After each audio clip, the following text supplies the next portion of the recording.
har holida Alloh deyishlik nima? Musibatga tushdingiz Alloh deng. Yaxshilikni ko'rdingiz Alloh deng. Xursand bo'ldingiz Alloh deng. Xafa bo'ldingiz Alloh deng.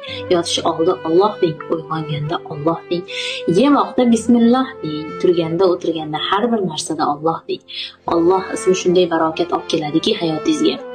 Hojar onamiz har holida Alloh dedi. Suvsiz qoldi Alloh dedi. Yorsiz qoldi Alloh dedi. Kundosh ko'rdi Alloh dedi. Yurtidan muhojir bo'ldi Alloh dedi. Yurtidan boshqa yurtga ko'chib bordi Alloh dedi. Axir so'zlarning, muammolarning, javoblarning eng yaxshisi Alloh emasmi? Kim Alloh deb xor bo'ldi aytingchi? Umrini oxiriga qadar Alloh ham qiyomatgacha ismini Hojar qildi, zikr qildi. Oradan 5000 yil o'tdi, hali ham Hojar demoqda. Makka yurti hali ham Hojar demoqda. Hali ham Safa Marva tinmasdan Hojar demoqda. Necha ming yillar o'tsa ham Zamzamni kim ko'rsa Hojar der. Alloh deb butun umr yashab o'tgan insonni Alloh taolo shunday qilib qo'ydiki, hamma oxirigacha Hojar der.